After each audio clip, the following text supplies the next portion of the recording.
آج گھر چلنا مشکل ہے، گھر میں کھانا پکنا مشکل ہے، گھر کے اندر گیس کا سلنڈر خریدنا مشکل ہے۔ ان حالات میں آپ نے شراب کو عام کیا تو یہ غریب لوگ ہیں، جو مڈل کے لوگ ہیں، یہی لوگ جو ہے زیادہ شراب پیتے ہیں۔ اب یہ سونا بیچ دیں گے اور بیویوں کے منگل سوتر تک جو ہے پھر بیچ دیں گے، گھر کے سامان بیچ دیں گے، اسی لیے کہ وہ شراب کے متوالے ہیں، شراب پینے والے ہیں۔ لہٰذا آپ نے پورے سماج کو، پورے انسانیت کو آپ نے کھوکھلا کر دیا کہ آپ نے یہ بتا دیا ہے کہ ہمیں تو دولت چاہیے، ہمارے خزانے بھرنا چاہیے، انسان بھاڑ میں جائے، آپ کو اس سے کوئی سروکار نہیں ہے۔ لیکن اسلام کہتا ہے، میں خود ایک بھارتی کے حصے سے میں کہتا ہوں کہ سینئر سٹیزن آف انڈیا کے حصے سے میں جو ہے کہتا ہوں کہ یہ جو کام آپ نے کیا ہے، سینٹرل گورنمنٹ نے، اسٹیٹ گورنمنٹ نے یہ غلط کیا ہے، آپ نے یہ غلط قدم کو اٹھایا ہے اور انسانوں کے خون چوسنے کا کام آپ لوگوں نے پھر سے شروع کیا ہے۔ محترم بزرگوں اور عزیز نوجوان ساتھیوں، السلام علیکم ورحمۃ اللہ وبرکاتہ۔ اللہ تعالیٰ کا لاکھ لاکھ شکر احسان ہے، اس نے مجھے اور آپ کو ایمان کی دولت سے نوازا اور اسی نے مجھے اور آپ کو پیارے نبی، آخری نبی حضرت محمد مصطفیٰ صلی اللہ علیہ وسلم کی امت میں پیدا کیا۔ پھر اللہ تعالیٰ نے مجھے اور آپ کو رمضان کے مہینے کے اندر داخل کیا، پھر رمضان کے مہینے کے اندر ہمیں روزہ رکھنے کی توفیق دی ہے، اور اللہ کے رسول صلی اللہ علیہ وسلم کا حکم ہے۔ آپ کہتے ہیں نبی کریم صلی اللہ علیہ وسلم نے کہ رمضان میں جو لوگ ایمان اور احتساب کے ساتھ روزہ رکھتے ہیں، اللہ تعالیٰ ان کے روزوں کو قبول کرتا ہے، پھر ان کے دعاؤں کو اللہ تعالیٰ رد نہیں کیا جاتا۔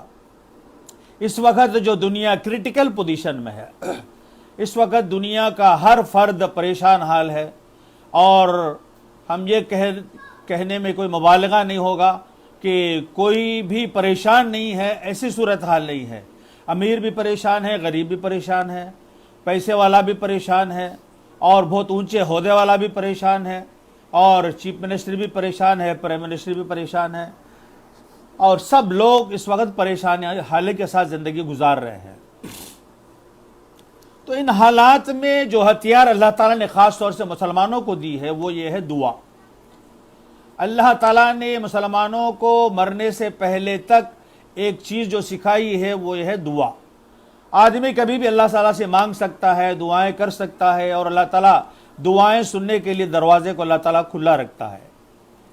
تو میں اور آپ یہ جو رمضان موقع مجھے اور آپ کو ملا ہے، اور روزے رکھنے کی بھی اللہ تعالیٰ نے مجھے اور آپ کو توفیق دی ہے، تو میں اور آپ خوب ہم اپنے بارے میں، اپنے صحت کے بارے میں، اپنے کمائی کے بارے میں سے بڑھ کر مجھے اور آپ کو دنیا اس وقت جو پریشان ہے یہ کورونا وائرس کے ذریعے سے، اس کے لیے خوب دعائیں کرے، رو کے دعائیں کرے، اجتماعی دعائیں کرے، اور اللہ سے یہ گزارش کرے، خدایا اس کے لیے جلد سے جلد دوا کا انتظام کر دے تاکہ ہم تیرے کھلے آسمان میں جا سکے، ہم مسجدوں میں جا کر نمازیں پڑھ سکے، ہم کھلے جا کر جو کاروبار کر سکے اور روٹی روزی کما سکے، ہمارے بچے اسکول جا سکے۔ ایک بہت بڑا موقع ہے جو رمضان کی شکل میں دیا ہے اللہ تعالیٰ نے۔ اب زیادہ دن نہیں بچے ہیں، خود قرآن نے کہا ہے ایام معدودات، یہ روزے تو چند دن کے روزے ہے، اب قریبی ہے جو روزہ ختم ہو جائے گا تو اس وقت ہمیں وہ دعا کرنے کا موقع، وہ قبولیت کا موقع ختم ہو جائے گا۔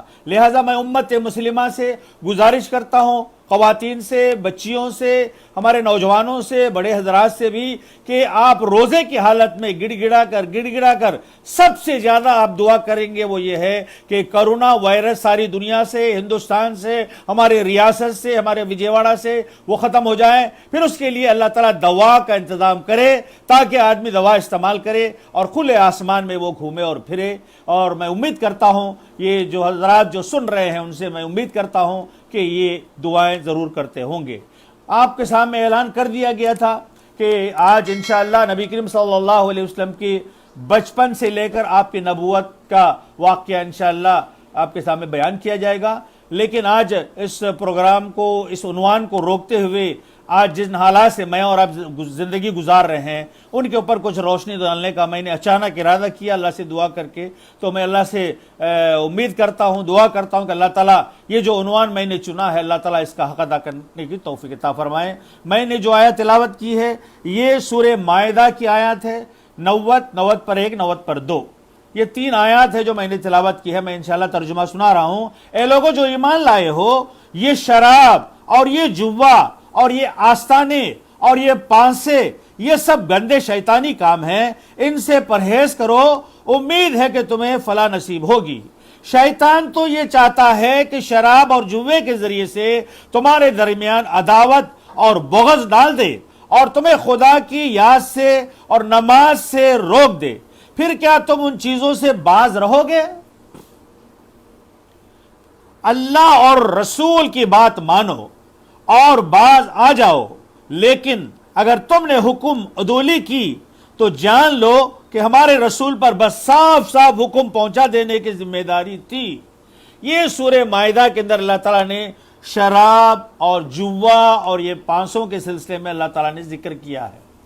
تو آج ہم پورے ہندوستان کے اندر دیکھ رہے ہیں اور خود ہمارے ریاست آندھرا پردیش کے اندر بھی دیکھ رہے ہیں کہ شراب کو اس وقت جو ہے عام کر دیا گیا، جس کے نتیجے میں کیا ہو رہا ہے انشاءاللہ بعد میں ہم لوگ گفتگو کریں گے۔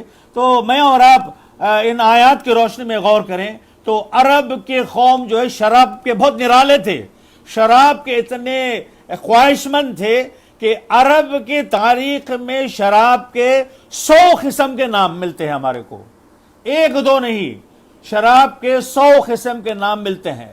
پھر عربوں کے اندر جن کے پاس سب سے زیادہ شراب پرانا ہوتا ہے، میرے پاس 25 سال شراب پرانا میں جمع کیا ہوا ہوں، میرے پاس جو شراب 25 سال والا موجود ہے، تو قوم کا اور ان کے گروہ کا سردار وہ بن جاتا ہے۔ دولت کی بنیاد پر نہیں، اخلاق کی بنیاد پر نہیں، چالاکی کی بنیاد پر نہیں، تعلیم کے بنیاد پر نہیں، جس خاندان میں، جس شخص میں، جس قوم کے آدمی میں جس کے پاس سب سے پرانا شراب اگر ہے تو وہ قوم کا سردار بن جاتا تھا۔ تو اس سے آپ اندازہ لگائیے کہ عرب قوم کے اندر شراب بہت ہی عام تھی، شراب پیا جاتا تھا، شراب کے متوالے تھے، اور راتوں کے اندر ہمیشہ عرب کے اندر شراب کی جو ہے راتیں چلتی تھی، شراب کا معاملہ ہوتا تھا۔ جب اسلام آیا، میرے اور آپ کے حبیب کو اللہ تعالیٰ نے نبوت سے سرفراز کیا، سب سے پہلے جو دعوت دی گئی تھی وہ اللہ ایک ہے، اللہ کے سوا کوئی معبود نہیں ہے۔ پھر اس کے بعد آہستہ آہستہ سے اسلام کے اندر جو خرابیاں ہیں، جو حرام چیزیں ہیں، ان کے سلسلے میں بھی کہا گیا ہے کہ یہ شراب کو تم چھوڑ دو اور یہ سود کا لینا دینا ختم کر دو۔ اس طرح آہستہ آہستہ لوگوں کو تربیت دی گئی اور ان برائیوں سے آہستہ آہستہ ختم کرنے کی کوشش کی گئی۔ قرآن کے اندر کہا گیا ہے کہ لوگوں تم شراب پی کر نماز کو مت آیا کرو۔ ایک ہی دم شراب نہیں روکا گیا، بلکہ کہا کہ تم شراب کی حالت میں شراب پی کر تم اللہ کے گھر کو مت آؤ، نماز پڑھنے کے لیے مت آؤ۔ پھر لوگوں نے جب نماز کے لیے آتے تھے تو شراب چھوڑ دیا انہوں نے۔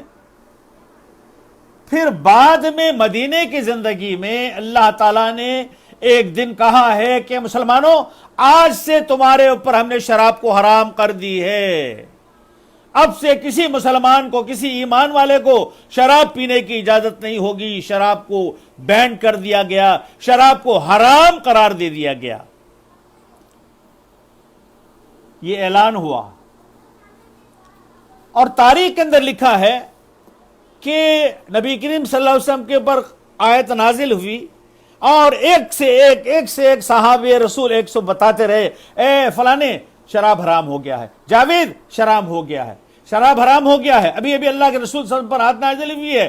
ایک صحابی نے کہا، ایک جاوید نے کہا ہے کہ اللہ کے نبی صلی اللہ علیہ وسلم پر آیت نازل ہوئی تقریباً 5 منٹ تو ہو گیا ہے، میں 5 منٹ پہلے شراب پیا تھا، لہٰذا وہ حرام تھا، میں نے جو شراب پی لی ہے، انگلیاں ڈال کر منہ کے اندر شراب کے خے کر دیا گیا ہے۔ اور مدینے کے گلیاں شراب سے ندیاں جس طرح بہتے تھے، ندیوں کی طرح شراب بہنے لگا۔ شراب کے مٹکوں کو توڑ دیا گیا، جو سٹاک گھر میں پرانا ہوتا تھا اس کو گرا دیا گیا۔ اس طرح مدینے کے اندر انسانوں نے دیکھا، تاریخ کے اندر لکھا ہے، شراب ندیوں کی طرح بہنے لگا ہے۔ اور اسلام نے قرآن کے ذریعے سے، اللہ نے، نبی کریم صلی اللہ علیہ وسلم نے دونوں، اللہ کے رسول صلی اللہ علیہ وسلم نے بھی شراب کو مسلمانوں کے لیے، کلمہ گو کے لیے حرام قرار دیا ہے۔ تو یہ قیامت تک یہ شراب سارے مسلمانوں کے پر حرام رہے گی۔ اور شراب کی بہت سے خرابیاں ہیں، بہت سے برائیاں ہیں جو اس کے بارے میں تذکرہ کیا گیا ہے قرآن میں۔ شراب کی کیا برائیاں ہیں، حدیث کے اندر بتایا گیا کہ شراب کی کیا خرابیاں ہیں۔ اب یہاں بھی بتایا گیا اس سورے میں بھی، تو یہ لوگ شراب کے ذریعے سے تم خدا سے دور کرنا چاہتے ہیں، اللہ کے رسول صلی اللہ علیہ وسلم سے دور کرنا چاہتے ہیں، اسلام سے دور کرنا چاہتے ہیں۔ اس طرح شراب جو ہے انسان کو کھوکھلا کر دیتا ہے، اسی لیے اسلام نے اس کو حرام قرار دیا۔ اب ہم جو ہے ہمارے ریاست کا اور پورے ہندوستان کے اوپر غور و فکر کرے کہ یہاں لاک ڈاؤن ہو گیا تھا، اور لاک ڈاؤن کے بعد انسانوں پر مصیبت آ پڑی، مشکلات کا شکار ہوئے، نہ چاول خریدنے کے لیے باہر جا سکتا ہوں، نہ دوائی خریدنے کے لیے باہر جا سکتا ہوں، نہ سودے لینے کے لیے باہر جا سکتا ہوں، لہٰذا پوری پابندی لگا دی گئی۔ ٹھیک ہے، اچھا کام آپ نے کیا ہے، اس سے ہمیں کوئی اعتراض نہیں ہے، لیکن آج آپ نے 40 دن کے بعد آپ نے اچانک جو شراب ہے اس کو آپ نے کہا ہے کہ آج سے شراب کی دکانیں کھول دیا جائے گا، شراب جو ہے اس وقت لوگ آ کر شراب خرید سکیں گے۔ یہ اعلان آپ نے کیا، اور آپ نے جو قانون آپ نے نافذ کی ہے، آپ نے ایک دوسرے کو نہیں لگنے کا، ہجوم کو نہیں جمع ہونے کا، ایک جگہ اجتماعی طور پر نہیں ٹھہرنے کا، یہ اس کی خلاف ورزی جو ہے خود آپ اپنی طرف سے اب کروا رہے ہیں۔ ہزاروں لاکھوں افراد باہر آ گئے ہیں، شراب کے لیے لائنیں لگا دی ہے، اور شراب جو 25 روپے کی جو شراب ملتی ہے اس کو آپ نے 100 روپے کر دیا، اور اس طرح آپ نے لوگوں سے اپنے حکومت کے خزانے کو جو خالی ہوا اس کو بھرنے کا کام آپ نے کیا ہے۔ اگر آپ لائن میں کھڑے ہوئے لوگوں کو کہتے کہ تم چاول کے لیے لائن میں کھڑا ہو جاؤ، فوڈ کے لیے تم کھڑے ہو جاؤ، تم فلانے سودے کے لیے تم کھڑے ہو جاؤ، تو اچھی بات ہوتی، لیکن آپ نے شراب کو عام کیا اور آپ نے اعلان کر دیا کہ شراب اس ٹائم سے ملے گی۔ آج گھر چلنا مشکل ہے، گھر میں کھانا پکنا مشکل ہے، گھر کے اندر گیس کا سلنڈر خریدنا مشکل ہے، ان حالات میں آپ نے شراب کو عام کیا، تو یہ غریب لوگ ہیں، جو مڈل کے لوگ ہیں، یہی لوگ جو ہے زیادہ شراب پیتے ہیں۔ اب یہ سونا بیچ دیں گے اور بیویوں کے منگل سوتر تک جو ہے پھر بیچ دیں گے، گھر کے سامان بیچ دیں گے، اسی لیے کہ وہ شراب کے متوالے ہیں، شراب پینے والے ہیں۔ لہٰذا آپ نے پورے سماج کو، پورے انسانیت کو آپ نے کھوکھلا کر دیا کہ آپ نے یہ بتا دیا ہے کہ ہمیں تو دولت چاہیے، ہمارے خزانے بھرنا چاہیے، انسان بھاڑ میں جائے، آپ کو اس سے کوئی سروکار نہیں ہے۔ لیکن اسلام کہتا ہے، میں خود ایک بھارتی کے حصے سے میں کہتا ہوں کہ سینئر سٹیزن آف انڈیا کے حصے سے میں جو ہے کہتا ہوں کہ یہ جو کام آپ نے کیا ہے، سینٹرل گورنمنٹ نے، اسٹیٹ گورنمنٹ نے، یہ غلط کیا ہے، آپ نے یہ غلط قدم کو اٹھایا ہے، اور انسانوں کے خون چوسنے کا کام آپ لوگوں نے پھر سے شروع کیا ہے۔ ان حالات میں خواتین کو آگے آنا چاہیے تھا، خواتین کو جو ہے نکل کر گھر سے باہر آنا چاہیے تھا، شراب دکانوں کے پاس پہنچنا تھا اور اس کو جو ہے بند کروانا تھا، لیکن یہ کام بھی نہیں ہو سکا، اور لوگ جو ہے لائنوں میں دو کلومیٹر تک جو ہے لائن میں کھڑے ہیں، دھوپ میں نہیں کھڑ سکے ہیں تو نیچے بیٹھ کر جو ہے سسکتے ہوئے لائن میں آگے بڑھتے جا رہے ہیں۔ تو جس سماج میں اس طرح کی خرابی ہو، جس سماج کے اندر اس طرح کی شراب پینے والے موجود ہو، اس سماج سے آپ نیکی کی کیا امید کر سکتے ہیں؟ اچھائی کا کیا امید کر سکتے ہیں؟ ہندوستان کی ترقی کا کیا امید کر سکتے ہیں؟ یہ بہت ہی افسوس اور غمگین کام ہے جو ریاست حکومت نے اور سینٹرل حکومت نے کیا ہے۔ مدراس کے بارڈر سے 2000 افراد بارڈر پار کر کے انہوں نے شراب کے لیے جو ہے بارڈر پار کر کے آندھرا ریاست کے اندر داخل ہو گئے ہیں۔ تو بتائیے کہ یہ جو کام ہوا ہے یہ ٹھیک ہوا ہے؟ آپ نے جو لاک ڈاؤن کیا اس کی پوری خلاف ورزی کی گئی ہے۔ مدراس سے 2000 آئے تھے، ان سب کو جو کوارنٹائن کے اندر جو ان کو داخل کرنا چاہیے تھا، آپ کو جتنے بھی لوگ شراب کے لیے لائن میں ایک کو ایک لگ کر کھڑے تھے ان سب کو بھی کوارنٹائن سینٹر میں آپ کو بھیجنا چاہیے تھا۔ آپ کرتے ہیں تو غلطی نہیں ہے، اور عوام کرتے ہیں تو غلط کرتے ہیں۔ یہ صحیح نہیں ہوا ہے۔ یہ میرے احساسات ہے کہ یہ شراب کو اور کچھ دنوں کے لیے روکنا چاہیے۔ شراب کی خرابی کے سلسلے میں ایک بنی اسرائیل کا واقعہ ہے کہ حضرت عثمان غنی رضی اللہ تعالیٰ بیان کرتے ہیں، بنی اسرائیل کے اندر ایک بہت بڑے عابد تھے، بہت بڑے عبادت گزار تھے۔ تو ان عبادت گزار کو ایک خوبصورت سا زانی ان کو خراب کرنا چاہتی تھی کہ وہ بار بار ان کے پاس جاتی ہے، بھائی ان سے جو دعوت دیتی ہے، لیکن وہ بہت بڑے عابد تھے، وہ اس کو انکار کرتے تھے۔ ایک دن کیا ہوا کہ اچانک ایک نوکر کو اس نے بھیجا، بہت خوبصورت زانی نے، اور کہا ہے کہ عابد کو کہ آپ فوری آ جائیے، اسی لیے کہ ایک فیصلے کے اندر آپ کو شریک ہونا ہے۔ یہ گھبرا گئے، کہیں فیصلہ ہے، جھگڑا ہوا ہوگا، کچھ ہوا ہوگا۔ یہ عابد نے اس نوکر کے ساتھ مل کر آگے بڑھے، اور جہاں وہ لے جانا چاہتی تھی وہاں تک عابد بھی پہنچے۔ عابد کو ایک مکان کے کمرے کے اندر ایک دروازہ کھول کر ان کو اندر لے جایا گیا، پھر فوری اندر سے دروازہ بند کر دیا گیا۔ عابد نے کہا کہ کیا معاملہ ہے؟ تو وہ زانی جو خوبصورت تھی اس نے کہا ہے کہ مولانا آپ کو آج 3 میں سے ایک کو چوائس کرنا ہے، 3 میں سے ایک چیز کو آپ کو چننا ہے۔ نمبر 1 انہوں نے کہا ہے کہ یہ بچہ جو بیٹھا ہوا ہے آپ کو اسے قتل کر دینی ہوگی، نمبر 1۔ نمبر 2، یا تو میرے ساتھ جو ہے آپ کو زنا کرنی ہوگی۔ نمبر 3، یہ جو شراب رکھا ہوا ہے یا تو اس کو آپ کو پینی ہوگی۔ 3 میں سے ایک کام آپ کرنا ہے، اس کے بعد ہی آپ کو یہاں سے رخصتی ملے گی۔ آپ بھی سوچئے کہ ان حالات میں 3 میں سے کس کو جو ہے چوائس لینا چاہیے۔ آپ بھی سوچئے، 3 خرابیاں، 3 بھی خرابی ہے۔ اب خرابیوں کے اندر آدمی سوچے گا کہ کم خرابی کون سا ہے، تو مولانا نے بھی سوچا کہ بھئی یہ تینوں بھی خرابیاں ہیں، تینوں بھی برائیاں ہیں، اب میں ان سب سے بڑی برائی کو چھوڑوں اور چھوٹے برائی کو استعمال کر لوں۔ اب مولانا نے سوچا کہ میں اس خاتون کے ساتھ زنا نہیں کر سکتا، بہت بڑی برائی ہے، انہوں نے اس کو چھوڑ دیا۔ یہ معصوم بچہ، اس کو میں کیسے قتل کر سکتا ہوں؟ اب انہوں نے سوچ کر کہا کہ میں بچے کو بھی قتل نہیں کر سکتا۔ اب انہوں نے کہا کہ ٹھیک ہے، اب یہ سب سے کم گناہ یہی معلوم ہوتا ہے کہ شراب کو پی لیا جائے۔ تو انہوں نے شراب پی لی، شراب پینا شروع کیا، تو پھر انہیں مزہ آیا اور شراب پیا، پھر اور شراب پیا، پھر اور شراب پیا، نشے کے اندر چور چور ہو گئے، نشہ بہت ہی انتہا کو پہنچ گئی، تو انہوں نے بچے کو قتل کر دیا۔ پھر اس کے بعد اس خاتون کے ساتھ زنا کیا۔ اور اس حدیث کے ذریعے سے حضرت عثمان نے بنی اسرائیل میں جو واقعہ ہوا ہے اس کو یہ بتانا چاہتے ہیں کہ شراب سب کچھ کرا دیتا ہے، سب گناہ، سب غلطیاں شراب کرا دیتا ہے۔ اسی لیے اسلام نے شراب کو حرام قرار دیا ہے، کہا ہے کہ شراب کی اجازت نہیں ہوگی، شراب کے محلے میں آپ نہیں جا سکتے، شراب کے لیے آپ اپنا دکان کرائے کو نہیں دے سکتے، شراب کا لوڈ آپ کے گاڑی میں، آپ کے لاری میں، آپ کے ٹرک کے اندر جو ہے آپ لوڈنگ، اس طور سے مسلمانوں کو شراب سے جو ہے توڑا گیا ہے، ختم کیا گیا ہے، وہ شراب کے قریب نہ جائیں۔ یہاں تک کہ مسلمانوں کے اندر یہ الرجی بھی ہونا چاہیے، جس باٹل کے اندر شراب کو بھرا گیا ہے وہ باٹل پانی پینے کے لیے استعمال نہ کرے۔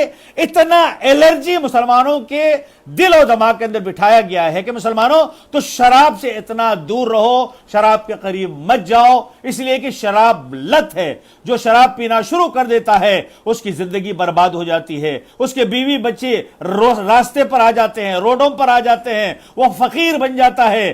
ہم کتنے ہی شرابیوں کی بیویوں کو دیکھتے ہیں کہ وہ ریشن کے لائنوں کے اندر لگی رہتی ہے اور پوچھتی ہے کہ رمضان کے ریشن کٹ ہمیں دیجئے، اس لیے کہ میرا جو ہے شوہر ہے وہ شراب پیتا ہے، کوئی کمائی نہیں کرتا ہے۔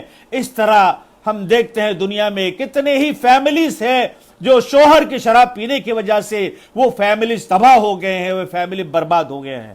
تو آج مجھے یہ بڑا افسوس ہوا ٹی وی میں نیوز کو دیکھتے ہوئے، تو آج میں نے اپنے عنوان کو روک کر انشاءاللہ کل بتاؤں گا کہ آپ کے سامنے یہ میسیج دوں کہ حکومت ہند نے، حکومت آندھر پردیش نے یہ جو قدم اٹھایا ہے، شراب کو اس وقت عام کیا ہے، لوگوں کو لائن میں لگا دیا ہے، اور 25 والی چیز 100 روپے کو بیچ رہے ہیں، 100 والی چیز 400 روپے کو بیچ رہے ہیں، 1000 والی چیز کو 4000 روپے میں بیچ رہے ہیں، اور اس طرح غریبوں اور مڈل خاندان کے لوگوں کے خون کو چوس رہے ہیں۔ مڈل خاندان والوں کے پاس پیسہ نہیں ہوتا، وہ کوئی بھی چیز گروی میں رکھ دے گا، کوئی بھی چیز کر دے گا، چوری کر دے گا، ڈکیتی کر دے گا، اس طرح جو ہے خرابیاں عام ہوں گے۔ اس حالات میں میں امت مسلمہ سے، ہندوستان کے پورے برادران وطن سے میں گزارش کروں گا، اس کے خلاف آواز اٹھائیے۔ شراب کو اس وقت کھولا گیا ہے، اس کو بند کرنے کے سلسلے میں آپ آواز اٹھائیے۔ آپ جو ہے انٹرنیٹ کے ذریعے سے، یوٹیوب کے ذریعے سے،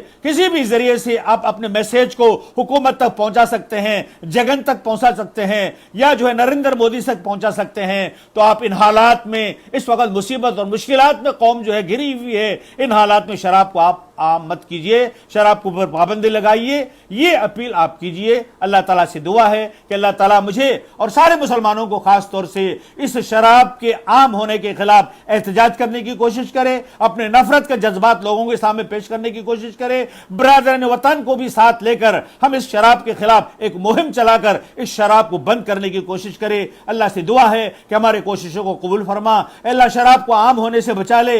اے اللہ یہ جو وائرس پھیلا ہوا ہے، اس وائرس سے سارے انسانوں کو بچا لے۔ اے اللہ اس وائرس کے لیے دعا پیدا فرما دے۔ اے اللہ روزداروں کو روزوں کو قبول فرما، روزے کی حالت میں جنہوں نے دعائیں کی ان دعاؤں کو قبول فرما۔ رب اغفر وارحم انت خیر الراحمین، وآخر دعوانا ان الحمد للہ رب العالمین۔